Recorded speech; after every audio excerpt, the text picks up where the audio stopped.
นับหนึ่งให้พายหอมก่อนเจ้าบ่าวเลยเนาะ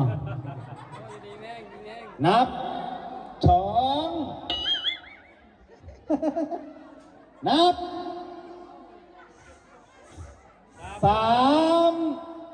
หอมนะแม่หาเลยแม่ยังนับไม่ก่อนหับส้มคลิปฝากกดไลค์กดแชร์และกดติดตามทางช่องเพจและเฟซบุ๊กหรือช่อง YouTube คำมั่นวิธีเล่า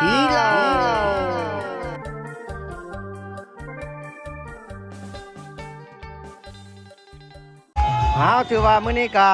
ถือว่าเป็นมื้องามยามดีเนาะถือว่ากำลังแห่เคยนี่อันนี้ก็เป็นประตูเงินประตูทอง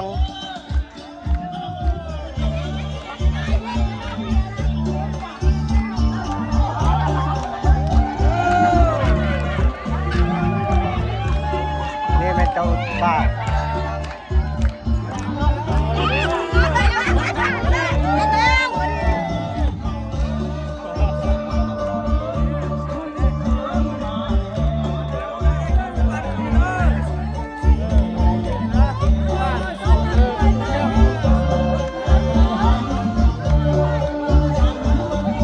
ถือว่า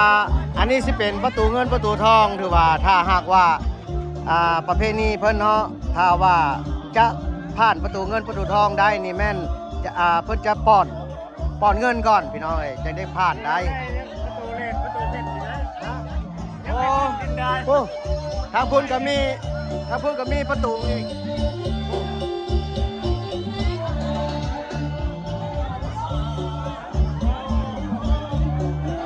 นี่โอ้ที่ว่าเพิ่นคัดเอาใบใหญ่ได้ประตูเงินนี่ถ้าได้ใบใหญ่เพิ่นจะปล่อยเพิ่นว่า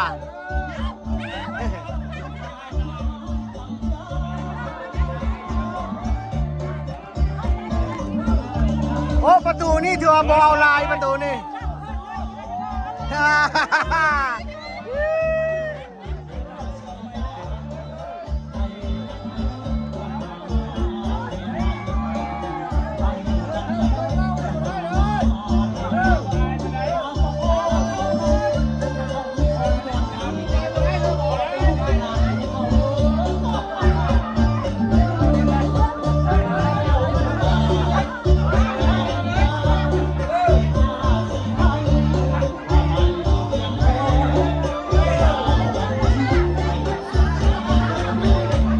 อันนั้นก็เป็นประตูเงินประตูทองอีกคนนึงอีก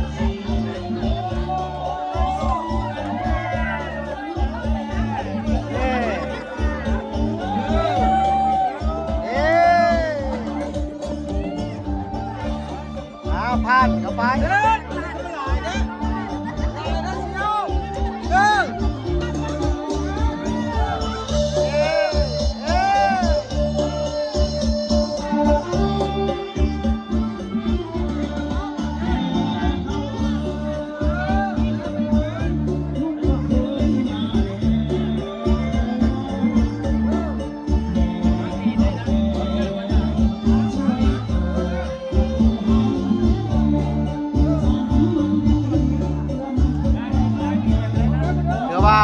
อันนี้สิเป็น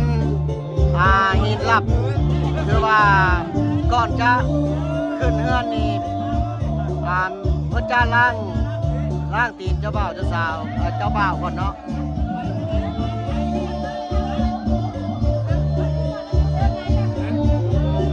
คือว่าหินคลองเพื่อนนี่เพื่อนจะได้ล้างตีนก่อน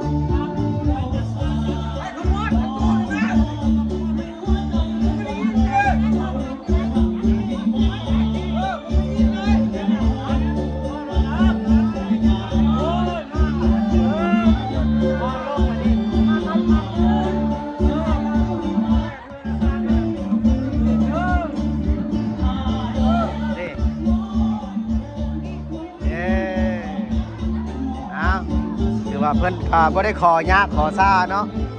เพิ่นก็ขอน้อยนึงเพิ่นก็ได้ขึ้นเลยอันนี้ก็เป็นบรรยากาศ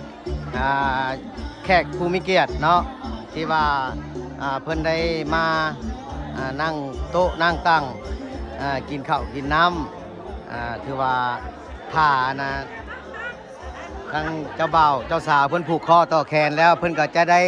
เอาเจ้าบ่าวเจ้าสาวลงมาหอมแก้มกันแต่อันนี้สิเป็นแขกผู้มีเกียรติที่ว่าเพิ่นได้มานั่งรับประทานอาหารเด้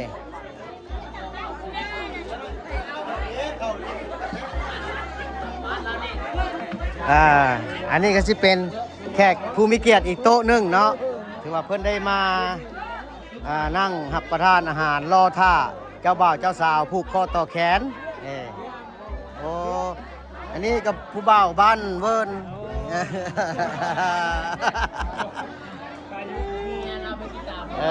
นี่มีแต่ผู้บ่าวทั้งหมด เจ้าบ่าวเจ้าสาวเอาสบายดีบรรดาท่านบรรดาแขกสบายดีเจ้าบ่าวเจ้าสาวให้ฮักกันดีบัดนี้ได้เวลาหน้าที่อสมมาพักคนพี่น้องพี่น้องโอ้อยู่บนเจ้าบ่าวเจ้าสาวเพิ่นฮักกันเมื่อไรพี่น้องโอ้อยู่บ่โอ้โหมักกันเมื่อไรบ่เป็นหยังพี่น้องกันบุ้งเจ้าบ่าวเจ้าสาวมักกันเมื่อไรร่วมกันเมื่อไรเอากันเมื่อไรเอาเมื่อนี้ล่ะไอ้บ่าวโซกปกจิตใจกิจกรรมให้เพิ่นเฮ็ดจังหน่อยเอาบ่ได้เฮ็ดแฮงได้ค่อยๆเอามันเลื่อมสิให้เจ้าบ่าวนี่หอมเจ้าสาวก่อนเป็นตำรับพี่น้องเอ้ยรอเด้อนับน้ำกันพี่น้องอย่าอ้าปากจังหน่อยไม่วันสิเขานับหนึ่งให้พายหอมก่อนเจ้าบ่าวเลยเนาะนับสอง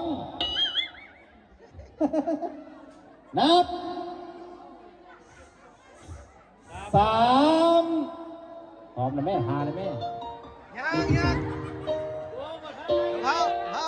นับไม่คือว่าปานงูกินเขียดบอกภาพกึบหอมไหมกล้องถ่ายบททันขันกล้องไอโฟนยังถ่ายบททันอยู่หอมค้างไว้เด้อเอาไหมเด้อพี่น้องเด้อเอาไหมเด้อนับ1 ถึง 3ทั้งนับ1เป็นสักขีพิญญาณหักนับกันเด้อพี่น้องเด้อนับตัวนี้ต่อไปคู่หัวผัวเมียตัวนี้หอมแล้วตัวเป็นผัวเดียวเมียเดียวเป็นจึงท้องประโยคนับ2เบิ่งเจ้าบ่าวเจ้าสาวพูดอย่ามาเบิ่งสกปรกนับ3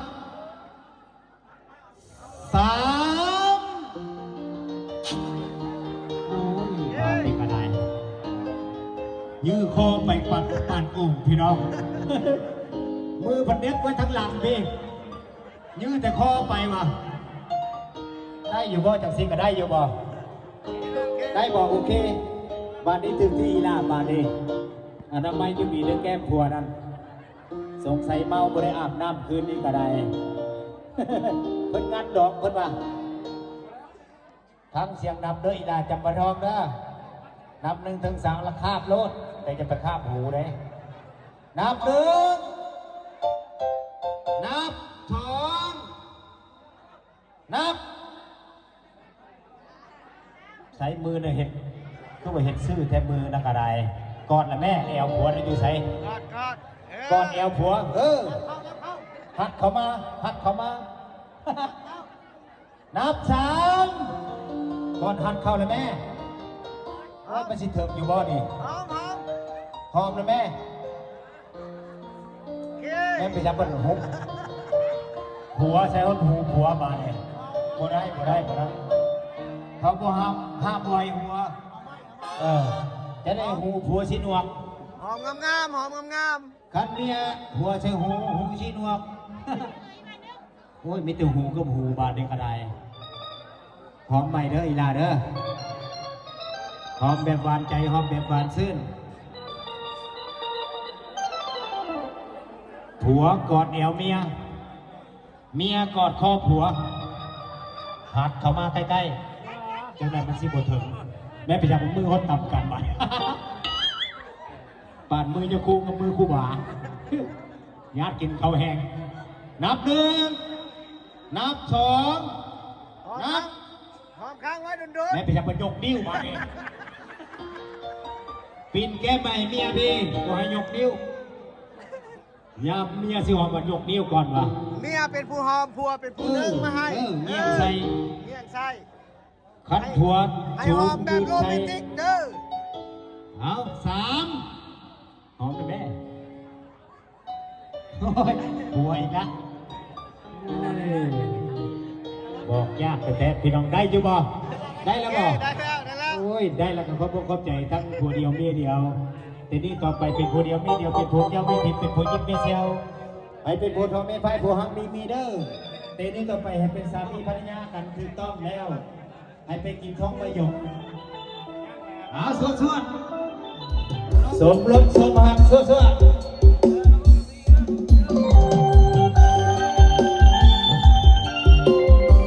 พอดเกี่ยวมาพี่